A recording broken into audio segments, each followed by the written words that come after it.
Kenapa sih sama IHSG ya? Kok saya lihat kok tegang banget kayak market ya. Setelah Donald Trump Ya. dilantik, IHSG seperti nggak ada perlawanan.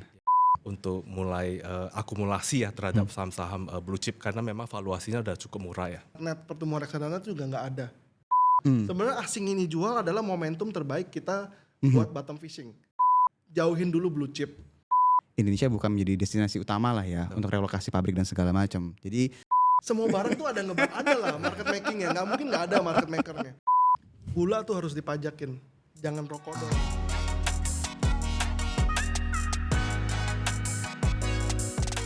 halo my friends, kita ketemu lagi di Tiger Talker, di mana di episode ini kita akan cari insight yang pastinya akan memberikan manfaat buat my friends.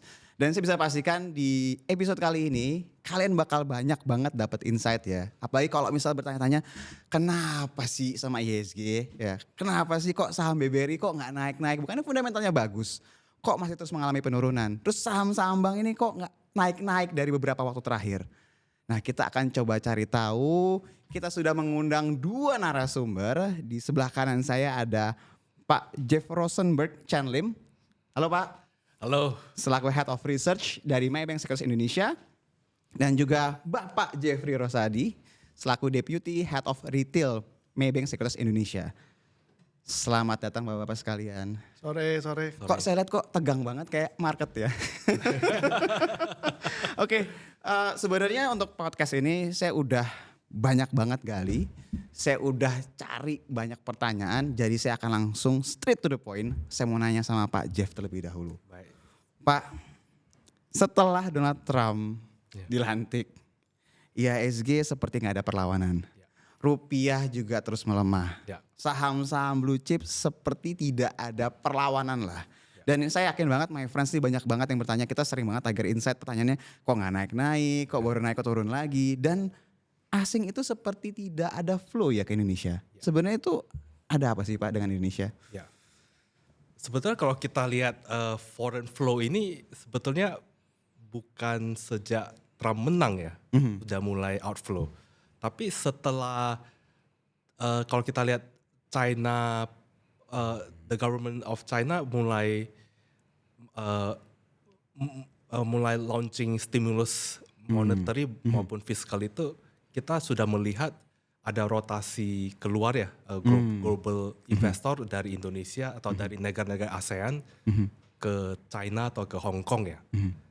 Jadi ditambah lagi yang kemudian Trump menang dan kelihatannya Trump menang ini diekspektasi bahwa dia akan menerapkan tarif yang cukup tinggi ya, terutama terhadap China dan juga belakangan terhadap Meksiko dan Kanada ya. Dan itu akan memicu inflasi yang cukup tinggi diekspektasi sama pasar ya. Makanya kalau kita lihat US dollar juga cenderung menguat, 10 years yield treasury US juga meningkat ya. Jadi kombinasi itu ya kelihatannya kalau dolar menguat biasanya pasar saham di negara-negara emerging market biasanya itu terimbas negatif ya, termasuk Indonesia juga. Ya jadi kita kena pukulan dua kali nih, rotation out ya. Ya cuma ini saya rasa kita ambil krisis ini sebagai satu opportunity lah untuk mulai akumulasi ya terhadap saham-saham blue chip karena memang valuasinya udah cukup murah ya. Berarti kan sebenarnya kalau dari sisi karakter investor dari luar ya Pak Jeff, ngelihat dolar yang masih terus menguat, otomatis mereka yang mau invest ke emerging market pasti akan lebih menunggu dulu kan, ibaratnya kan, daripada mereka nanti invest, taunya secara currency mereka juga kena loss, jadi double karena loss dari portfolio sama si currency itu sendiri. Nah ini kalau misalnya lihat dari keadaan ini, kira-kira menurut Pak Jeff ini akan berapa lama gitu loh dengan keadaan seperti sekarang ini? Apakah memang nggak ada potensi buat rupiah untuk menguatkah, ataukah memang ini akan berlangsung lama seperti apa Pak Jeff? Ya saya kira mata uang asing hampir semuanya juga melemah terhadap dolar ya. Jadi for rupiah untuk melemah juga bukan sesuatu yang unusual. Saya kira memang sekarang untuk melihat kesempatan dana asing itu mulai balik lagi ke emerging market, kita harus bisa menebak kapan US dollar mulai topish ya. Nah, kita harus timingnya itu yang saya kira yang akan menentukan ya kapan dana asing akan mulai masuk lagi ke emerging market ya. Kalau dilihat dari pattern yang rejim pertama Trump kan kelihatannya memang pas waktu setelah pemilu dia menang US dollar juga naik kencang ya. Tapi sekitar 1 minggu 2 minggu sebelum pelantikan dia US dollar mulai topish ya dan mulai koreksi. Koreksinya cukup tajam. Makanya mungkin kalau kita melihat coba prediksi ke depan mungkin awal tahun depan ya, minggu pertama atau minggu kedua mungkin there is the where's the dollar mulai topish. Itu mungkin kesempatan untuk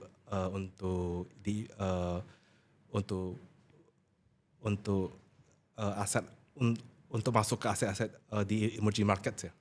Jadi kalau misalnya dari patternnya waktu Donald Trump pertama kali menjabat, pas dia mau inaugurasi itu ya Pak Jeff ya, itu biasanya bisa jadi momentum dolarnya tuh udah benar-benar di topnya lah gitu ya. Betul, jadi ekspektasinya currency di emerging market tuh bisa berbalik lah ya. Jadi berarti ini boleh dibilang baru nanti di awal Januari berarti ya Pak Jeff? Kalau itu sesuai dengan pattern yang kemarin ya. Tapi nggak tahu apakah kalau udah diekspektasi oleh pasar mungkin bisa lebih cepat ya. Kita harapkan bisa lebih awal untuk yang kali ini. Siap, thank you Pak Jeff. Saya akan ke Bro Jeff nih yang ini. Dengan keadaan kayak sekarang pasti kan klien itu ada yang mungkin agresif, ada yang mungkin konservatif. Ini bagusnya kita gimana nih? Apakah tetap pegang cash dulu sampai nunggu posisinya menarik, atau kita bisa cari pilihan-pilihan saham yang menarik atau gimana nih? Kalau buat sementara ini ya, yang kayak Pak Jeff bilang, selain asingnya juga keluar nih, lokalnya juga nggak masuk gitu loh. Kalau kita lihat nih ya, reksadana juga pertumbuhannya nggak bertumbuh banyak. Benar. Net pertumbuhan reksadana juga nggak ada. Kita kalau lihat BPJS sendiri pun 92% mereka beliin ke fixed income, 8% ke equity market. Jadi sebenarnya BPJS sendiri juga nggak invest banyak nih ke equity market. Jadi gimana bisa menopang kita punya IHSG nih, BRI kita, bank-bank kita ini kan kalau nggak ada bayarnya asing jual. Sebenarnya asing ini jual adalah momentum terbaik kita buat bottom fishing. Karena kalau asing nggak jual, kita nggak akan dapat barang murah. Tapi kalau dia nggak jual, kalau dia jual terlalu masif, nggak ada fund institusi yang bantu retail juga kan susah. Gak ada yang juga nahan intinya kan. Jadi kalau menurut saya sekarang ya buat retail paling benar sekarang masih hold cash. Jauhin dulu blue chip. Seperti banks ini maybe di avoid dulu lah. Karena harga juga tanggung kecuali BRI ya. Kalau kayak Bank Mandiri atau BCA juga dibilang murah, belum terlalu murah. Better tunggu dulu sampai nanti next year sampai kita lihat yang kayak Pak Jeff bilang rupiahnya sampai benar-benar di 16.2 atau 16.3 itu baru kita masuk. Sementara ya kita main pendek-pendek dulu aja. Kayak sekarang ini kan lagi momentum saham ADI. Kita bisa masuk ke saham-saham second liner seperti ADI. Atau enggak juga yang sorry, ADI-nya ini berarti ADI-nya Adaro ya? Iya, ADI. Sorry. ADI. Yang thermal coal-nya Adaro yang lagi di spin off yang akan IPO nanti 5 Desember. Nah jadi menurut saya sementara ini kalau buat retail client atau klien-klien yang non institusi ya baiknya trade saham-saham second third liner dulu kan banyak atau enggak saham yang ada corporate actionnya yang kayak kita tahu nanti Sumarekon juga akan melakukan spin off anaknya ya anak usahanya yang mallnya itu juga menarik itu lalu dari Pani pun juga akan spin off anak usahanya yang PT Kosambi kalau nggak salah ya saya itu akan di spin off juga lalu kalau saya ngelihat momentum-momentum saham-saham menarik seperti grup MTech yang sudah lama lama tidur. Iya sudah lama tidur. Kalau kita lihat is a good company. Contoh seperti SCMA ya. SCMA ini udah lama di bottom dan pada saat kemarin MSCI outflow itu asing ada jual sekitar 8 juta lot. Jadi menurut saya itu sekarang kita alih ke saham second liner dulu lah.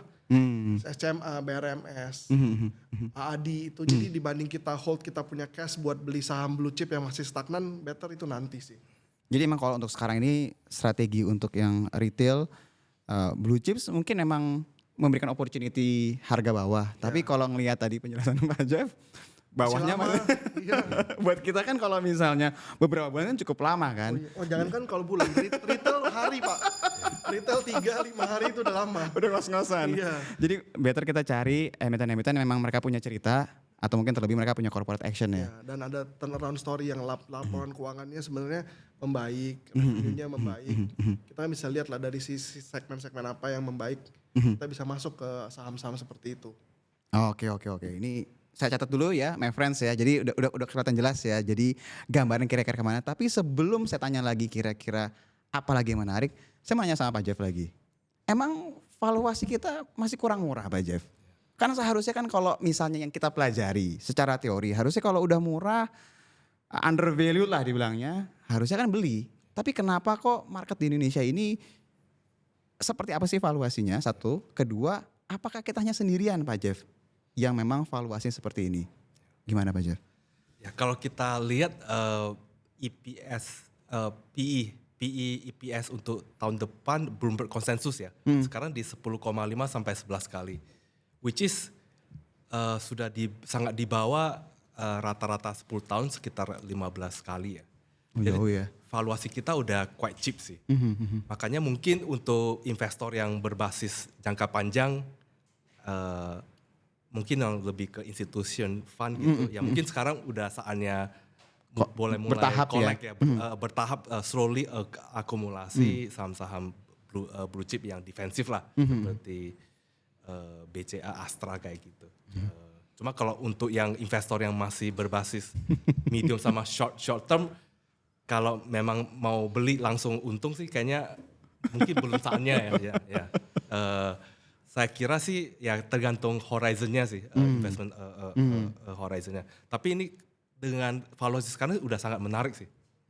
Tapi emang apakah kita sendirian Pak Jeff? Maksudnya Indonesia sendiri yang memang valuasinya memang turun terus? Apakah negara-negara lain juga mengalami hal yang sama atau seperti apa Pak Jeff sebenarnya? Sebetulnya naratif dari Trump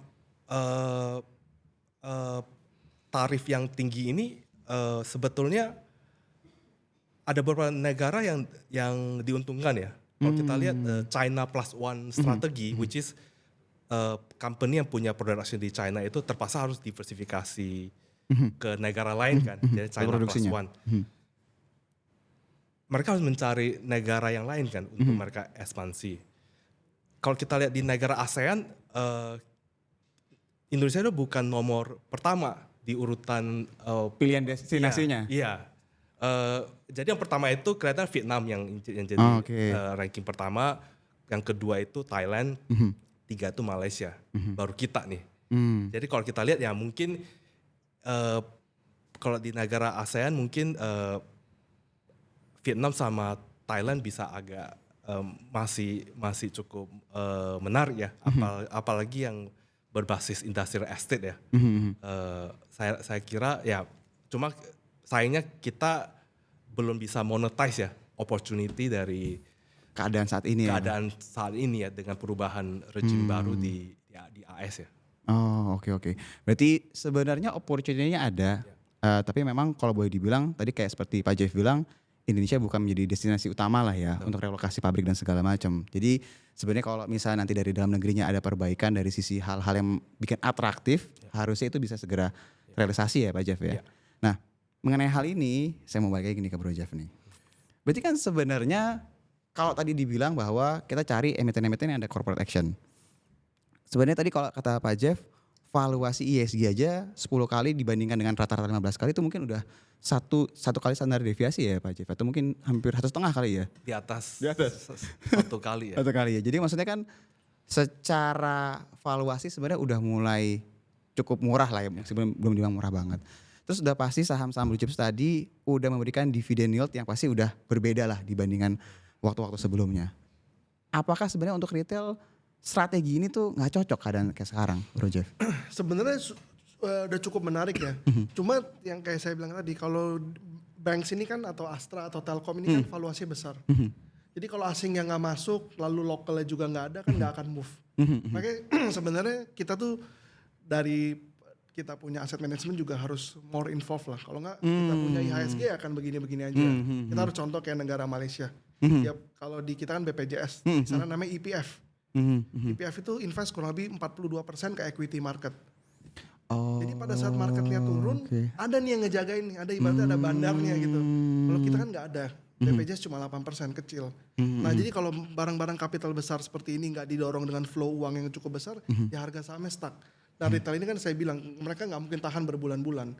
Jadi mereka memang menarik, kayak BRI di harga 4.300 itu kalau kita lihat dengan PI-nya dia akan ada interim di akhir tahun, biasa 98 perak, nanti di tahun depan bisa 220, itu udah 78%. Asing mungkin udah jualan banyak, posisi asing juga udah dikit. Betul. Nah, tapi yang mungkin yang masuk insti lokal atau BPJS karena mereka ngeliatnya ini udah menarik. Tapi kalau buat yang retail investor ini sudah masih belum menarik Downside-nya karena masih ada. iya, karena mereka berasa ini masih belum mau jalan. Mereka kan maunya beli pagi jual sore udah untung tuh, nggak bisa lama-lama.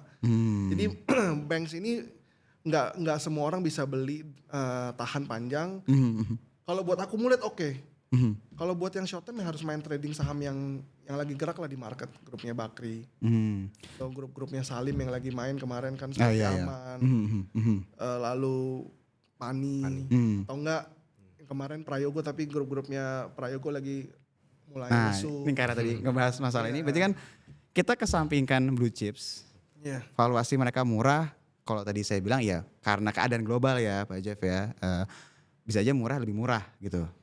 Tapi yang lucu memang market beberapa waktu terakhir ini yang mahal semakin mahal, yang murah semakin murah. Strategi ini bisa diterapin nggak, bro? Oh iya. Apakah kita mendingan ya udahlah switching aja lah, udah ke saham valuasi premium aja lah, selama dia naik. Jadi kalau yang saham-saham yang valuasi premium ini orang udah nggak ngeliat PI 500 kali 1000 kali. Udah bodo amat dengan udah nggak pusing. selama dia naik Yang ada penting momentum. naik, iya, yang penting nggak money flow aja kan. Kan ibarat saham-saham ini kan kapitalisasi nggak besar. Mereka perputaran satu hari contoh kayak Pani paling 200-300 miliar. Itu pun kalau lagi besar market cap, lagi besar volumenya. Jadi ini ibaratnya bandar lokal pun bisa lah gerakinnya. Kan sebenarnya IHSG ini semua barang tuh ada lah market makingnya. Nggak mungkin nggak ada market makernya. Semua tuh tanda kutip itu pasti ada market maker, even seperti BPJS atau BCA, even seperti BCA pun ada market maker, tapi market maker dalam skala institusi atau ownernya sendiri yang beli di market yang maksudnya kalau lagi turun mereka yang stay di the market. Itu kan sebenarnya kan market making mechanism kan bukan artinya bikin manipulasi harga, itu kan bukan. Ada yang make sure liquidity-nya ada. Nah kalau saham-saham ini kan banyak orang bisa melakukan gitu. Makanya saham-saham yang seperti second liner ini atau grup-grup tertentu ini orang nggak ngeliat harganya mau PI 1000 kali, yang penting ada lah liquidity-nya. Karena kan bagi retail pun juga yang penting saya bisa exit kan. Jangan saya mau beli nanti nggak bisa jualan. Berarti bisa dibilang kita kesampingkan fundamental. Iya. Terserah lah mau PI-nya 500, mau 1000, selama flow itu ada. Iya. Ketika flow itu ada, mau apapun itu sektornya dan mereka momentumnya positif, ya itu mungkin di situ opportunity sekarang. Karena pasti ada story-nya kan. Mereka mau corporate action, mereka mau apa kan. Selalu kan kalau yang barang-barang seperti ini kan selalu ada ceritanya. Nanti mau di spin off lah apalah itu kan itulah yang bikin selalu ada interesting story behind. Sebenarnya saham-saham blue chip ini kan juga sebenarnya ada interesting story-nya. Iya. Tapi kan lebih makro. Kalau makro kan lebih lama. Benar. Tuh. Berarti ini mungkin salah satu yang kenapa LQ45 itu kalah ya sama IHSG ya performanya ya. Karena memang LQ45 mostly isinya adalah saham-saham blue chips. Kita ngomongin fundamental, tapi justru kalau IHSG saham-saham yang tadi semuanya ada gitu loh. Mau valuasinya premium atau segala macam, selama dia gerak ya dia bisa ngangkat IHSG itu sendiri. Berarti sejauh ini untuk retail my friends ya saya harus bilang bahwa ketika momentumnya itu ada, saham-saham itu memang mungkin secara opportunity buat yang trading ya lebih tepatnya ya, itu ada momentumnya ya silahkan. Tapi ketika memang niatnya untuk invest lebih panjang, memang downside-nya adalah ya bisa aja yang murah tambah murah gitu loh. Dividen yield gede misalnya let's say menarik nih dividen yield udah 7%, bisa jadi mungkin nunggu sebulan jadi 8% gitu kan. Karena mereka turun lagi lebih dalam kan. Oke, ini udah saya catat ya, dan ini harusnya bisa jadi insight yang bagus banget nih buat my friends. Kita balik lagi nih ke Pak Jeff. Kita kesampingkan si Donald Trump sama Amerika. Sekarang kita fokus ke Cina Pak Jeff. Ya. Karena koreksi kalau saya salah Pak Jeff. Kalau Cinanya batuk, Indonesia bisa ikutan batuk Pak. Karena mereka adalah salah satu mitra dagangnya kita yang besar. Dan kalau tadi Pak Jeff di awal-awal ngomong masalah tarif dan segala macam, Cina sebenarnya salah satu yang paling kena impactnya sebenarnya kan. Nah sebenarnya apakah dengan seperti ini Cina akan lebih masif lagi nggak sih ngasih stimulusnya? apakah Cina akan bikin bukan cuma stimulus, dia akan mereformasi yang luar biasa sampai akhirnya dia bisa berubah jadi yang tadi raksasa tidur bisa benar-benar lompat raksasa ini ya Pak. Dan kalau ini terjadi kan juga tadi Pak Jeff bilang di awal gara-gara Cina awalnya flow itu mulai pindah kan. Ini berarti flow makin keren lagi dong Pak Jeff. Kalau apa itu terjadi? Menurut Pak Jeff gimana? Ya. Saya kira kali ini mungkin pemerintah China itu lebih prepare ya dari rejim pertama Trump ya. Kali itu kan mereka take it as a surprise ya tiba-tiba Waktu awal-awal waktu awal Trump ya. Tapi kali ini mungkin udah anticipate lah ya. Udah anticipate tarifnya akan punitif kalau Trump menang. Dan kalau kita lihat memang belakang ini 2 tahun belakang ini trading volume antara China dan US sudah turun nih. Sudah topisnya mungkin 3-4 tahun yang lalu. Jadi mereka udah alokasi ekspor China alokasi ekspornya ke negara lain nih. Udah mulai mengurangi ketergantungan ya Pak Jeff? Lebih fokusnya lebih pindah nih dari US ke negara lain. Dan saya kira dengan Trump menang juga kita juga expect China akan stimulusnya mungkin akan diperbesar ya. Dan itu mungkin ada opportunity buat kita ya sebagai negara penghasil komoditas. Kalau misalnya China bisa reform, bisa fiscally memberikan stimulus sehingga consumption dalam negerinya juga membaik, kita mengharapkan komoditi akan jalan nih. Mungkin sekitar saya taksir prediksi sekitar second quarter tahun depan lah. Saya kira demand dari komoditas mungkin akan recover ya. Mungkin di sekitar second quarter atau second half tahun depan lah. Tapi market kan forward looking kan. Saya kira saham-saham komoditas sudah mulai akan gerak ya. Mungkin second quarter tahun depan ya. Karena antisipasi dari trickle down effect dari China stimulus ini mulai jalan ya. Oke. Berarti sebenarnya apa yang dilakukan sama Donald Trump saat ini itu sebenarnya membangkitkan China untuk bisa memberikan stimulus lebih gede lagi ekspektasinya yang sebenarnya akan berimbas positif ke Indonesia. Tapi mungkin baru kerasa di second quarter atau mungkin di second half ya Pak Jeff ya. Terutama yang akan kena itu adalah komoditas yang akan dapat impact positifnya. Betul ya. Oke. Cuma di balik itu mungkin ada ancamannya jadi untuk currency-nya China ini akan depreciate berapa besar ini. Itu dia, betul. Itu mungkin harus kita lihat dulu nih. Karena kalau dia terdepresiasi daya belinya juga pasti akan berkurang kan orang-orang di China sendiri. Betul, dan mungkin impact langsung ke kita itu ke rupiah kan. Rupiah itu mungkin juga akan ikut terdepresiasi gitu. Ya mungkin kita lihat naratif itu sampai jalan dulu sampai full. Kita lihat RMB Chinese Yuan itu titik terendahnya sampai ke mana, terus rupiahnya terkoreksi sampai ke mana. Itu mungkin titik inflection point lah di mana saya kira dana asing akan mulai balik lagi ya ke emerging markets. Oke. Nah, ngomongin masalah dana ekspektasi balik lagi ke emerging market ya. Ini beberapa waktu yang lalu Bro Jeff MSCI katanya rebalancing, kan? Posisi Indonesia dikurangin porsinya. Kalau saya nggak salah di Januari itu kita masih sekitar 2%-an. Kok sekarang tiba-tiba udah tinggal 1,5%, itu yang bikin katanya outflow terus berjalan. Sebenarnya untuk investor sendiri, mereka tuh harus mencermati hal seperti ini nggak sih? Karena kan emang cepat atau lambat pasti akan terkorelasi juga tadi dengan ceritanya Pak Jeff kan. Apakah sebenarnya rebalancing dari indeks global ini tuh sesuatu yang mungkin bisa dijadikan salah satu acuan buat mereka, atau itu kan cuma bagian dari market aja, nggak terlalu harus dipusingin lah. Itu gimana?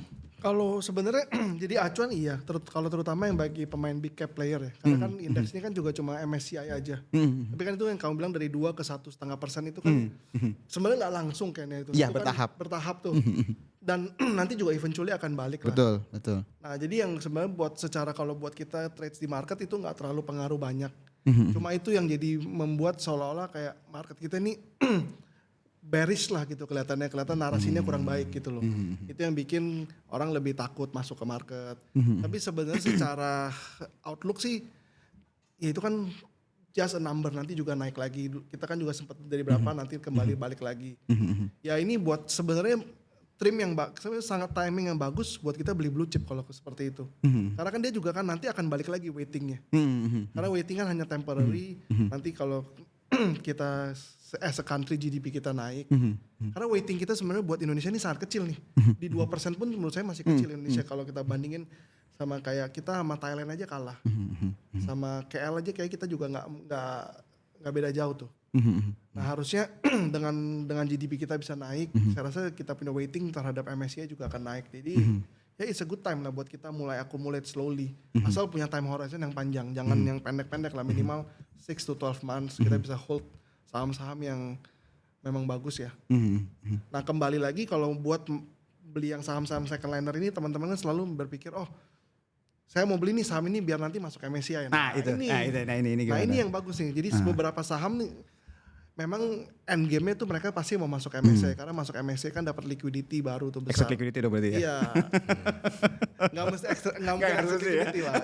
Itu kalau emang niatannya nggak baik. Tapi intinya tuh mereka kan dapat liquidity exposure dan di acknowledge lah bahwa ini you a good stock. Ya, ada certain kriteria. Betul. Kalau saham yang nggak bagus kan berarti nggak bisa masuk. Masuk FTSE aja gagal tuh yang ada betul.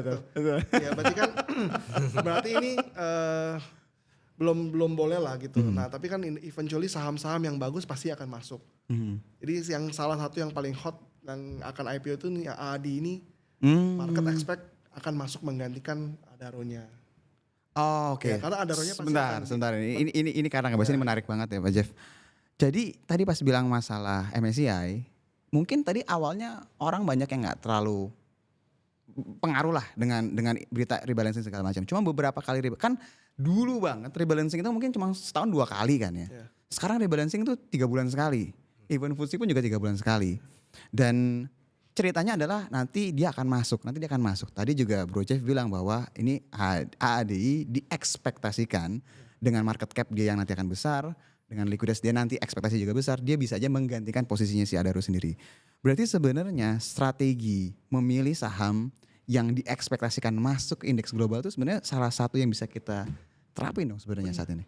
Betul. Itu kan banyak tuh kayak kemarin dulu yang pas pandemik Arto masuk. Iya betul. Nah itu juga salah satunya. Terus kemarin Aman Mineral juga masuk. Betul. Goto juga CPIA juga waktu itu naik kelas juga. Ya ini jadi salah satu cara investor buat mana nih saham yang potensi bagus dan bisa masuk ke MSCI.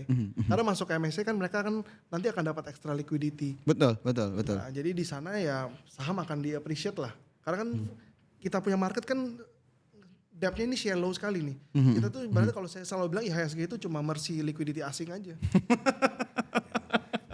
Jadi kalau asingnya masuk ya boom sama kita. Iya. Mereka keluar ada langsung kayak gini lagi. Makanya kan kalau mereka keluar dari pas kemarin Japanese yen carry trade lah, terus Trump 2.0 ini kan terus nih outflow terus nih. Makanya saham kita terutama yang big banks kan terkoreksi. Tapi dengan sebenarnya saham big bank kita terkoreksi ya, ini sebenarnya saya punya ada satu catatan, terutama di Bank BRI ya. Oke. Bahwa asing ini nggak perlu takut invest di Indonesia. Kamu mau hari itu keluar 2 triliun, 3 triliun, liquidity-nya ada. Berarti karena asing itu punya mindset bukan seperti retail. Asing itu punya mindset waktu saya masuk saya bisa exit nggak? Karena kan dia itu adalah mereka itu bukan saya mau jual BRI, saya mau exit Indonesia. Jadi dia akan buang. Kalau liquidity kita nggak ada, nanti ke depannya dia masuk dia ragu. Tapi kan udah dibuktikan nih, hari itu kamu mau keluar 2 triliun, 3 triliun ada. Berarti kita as a country atau as a stock market nih kita udah efisien nih. Lu mau keluar 2-3 triliun, ayo kita ada nih liquidity-nya. Jadi nanti kalau lu mau masuk lagi ke kita, don't be afraid, 5 triliun pun kita akan entertain kalau lu mau keluar. Itu di sana poinnya. Jadi sudut pandang positif dengan keadaan sekarang itu adalah oke, memang secara fundamental, secara flow mungkin belum terlalu oke untuk big caps ya, cuma dari Bang tadi. Tapi anytime kalian mau keluar, jumlahnya berapapun ada. Kita bisa provide kita bisa provide. Jadi the next time kalian akan masuk, pertimbangan kalian mengenai liquidity kita ada. Ada ya. Oh, oke, interesting. Oke, saya balik lagi ke Pak Jeff. Pak Jeff, kan salah satu yang bikin asing masuk, kita tahu lah maksudnya ya fundamental dan segala macam. Tapi mereka juga mempertimbangkan berapa sih kalau saya invest di sana, imbal hasilnya berapa sih? Sedangkan kalau misalnya tadi Pak Jeff sempat bilang yield obligasi di Amerika atau imbal hasil di sana itu setelah Trump dilantik dia terus naik kan.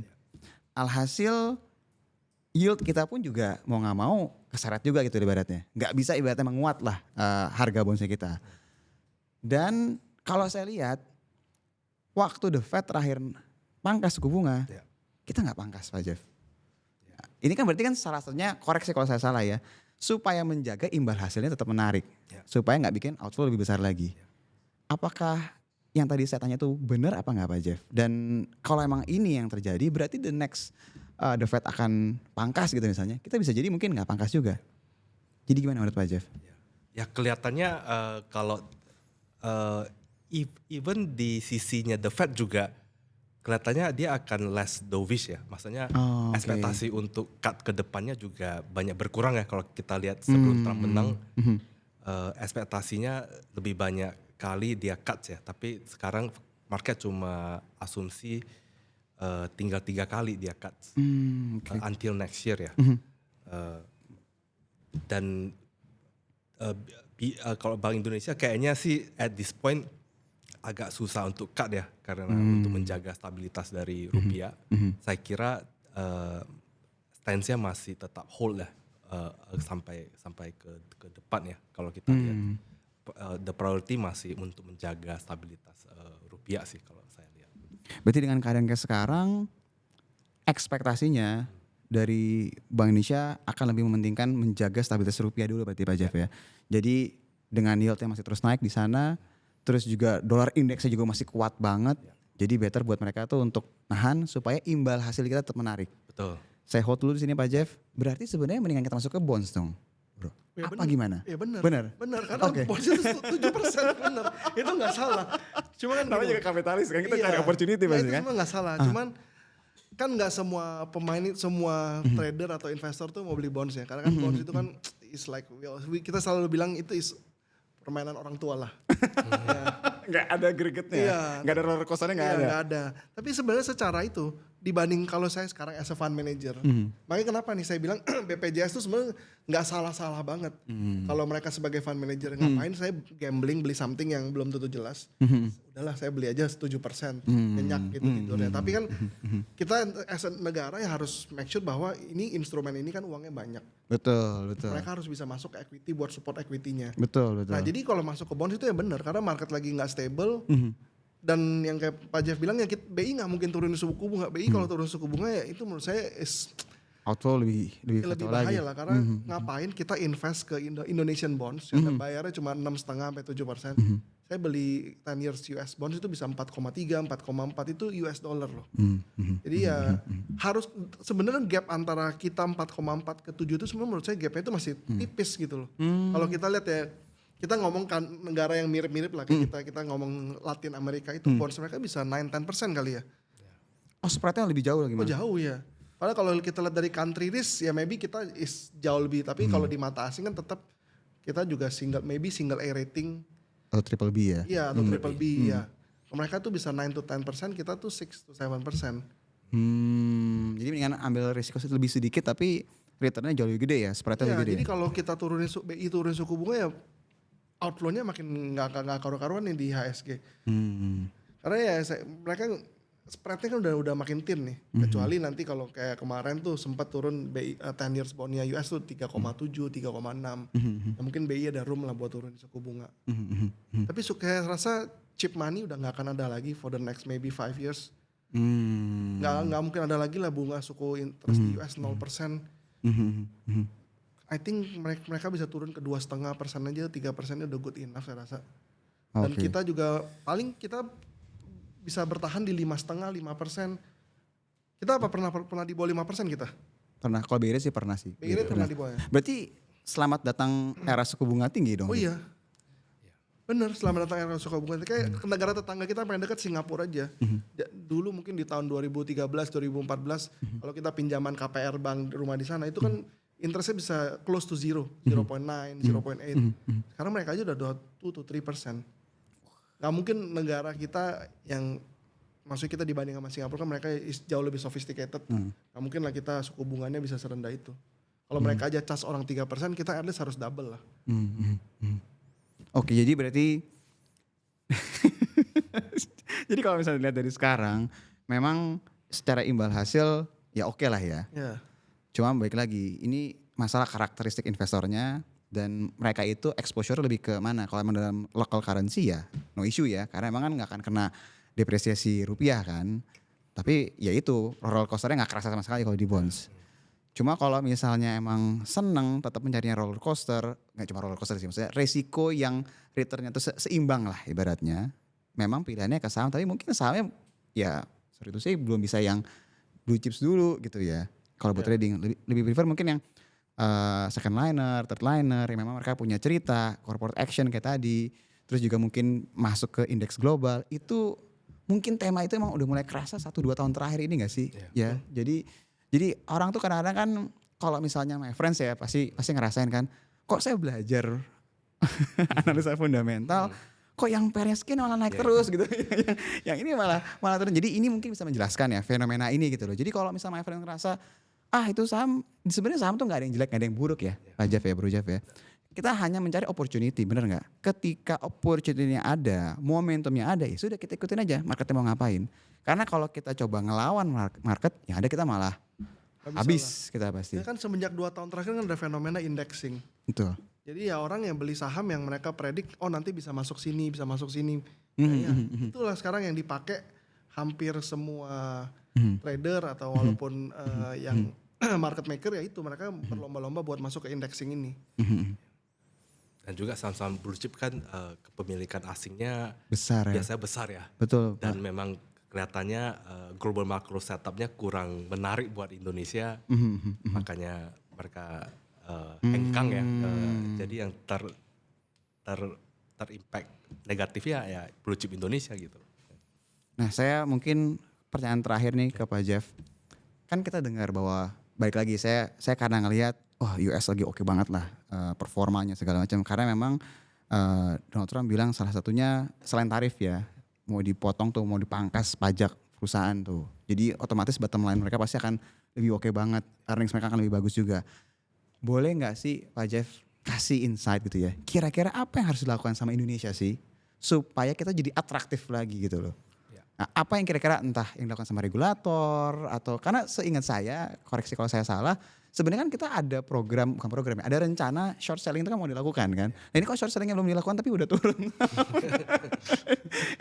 Nah ini kira-kira supaya menarik gitu ya, inflow akan datang lagi, akan deras lagi, apa yang bisa dilakukan sama Indonesia Pak Jeff? Ya saya kira kalau secara negara sih ada 2 hal yang saya lihat ya. Yang satu ya sektor properti ya.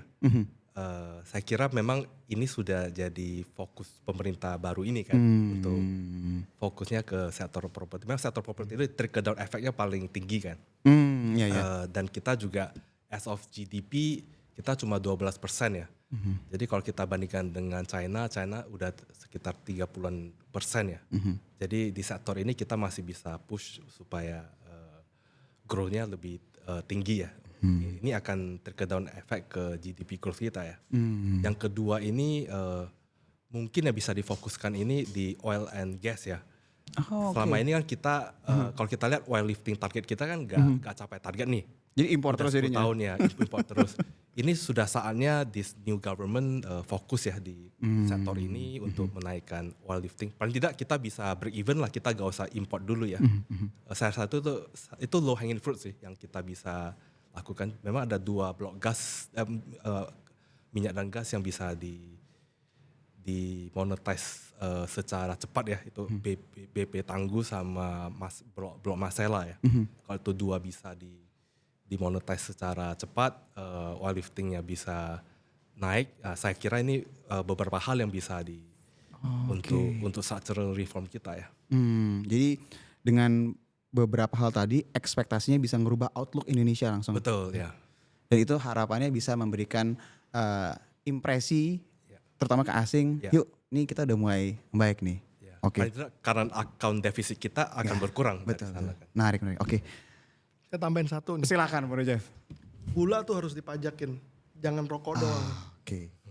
Jadi karena gula itu sama nggak bagusnya dengan rokok. Tapi kenapa rokok doang yang dicukai? Kemarin bukannya kayak minuman berperisa manis itu juga mau diinin kan? Harus itu menurut karena Indonesia itu udah darurat gula dan Indonesia itu ekspor gula itu luar biasa banyak. Jadi udah saatnya gula itu dicukai seperti rokok. Rokok itu seenggaknya tuh masih ada ibu-ibu yang ngelinting itu masih memberi pekerjaan. Kontribusi. Iya dong, itu kan masih Iya, betul. memberi ibaratnya daerah setempat masih dapat income. Tapi kan kalau gula ini kan cuma mesin. Kamu setel berapa lah itu. Makanya gula itu maksudnya harus dipajakan karena government jangan spending aja. Harus ada income-nya gitu loh. Dan karena rokok ini adalah tempat yang padat karya. Kalau terlalu banyak yang ditekan, Kasihan mereka kan. imbasnya banyak, nggak bisa menampung jutaan pekerja ini loh. Jadi menurut saya harus tepat maksudnya dipajakin tempat-tempat yang tepat lah. Salah satu gula itu harus segera dipajakkan. Itu bisa memberikan income tambahan buat negara kita. Oke, berarti Karena kalau dengan defisit kita menyempit, pasti rupiah kita menguat. Ya jadi tadi reformasi dari sisi properti, terus juga dari sektor oil and gas ya Pak Jeff ya. Terus tadi juga pajak juga beberapa beberapa hal seperti gula tuh harus juga dikenakan supaya biar lebih oke lah. Ya lebih sehat. Karena kan kalau orang rakyat kita sehat, nanti klaim BPJS kan kecil. Lebih kecil ininya Iya, pengeluarannya. BPJS lebih kecil, negara kan nggak usah menganggarkan terlalu besar.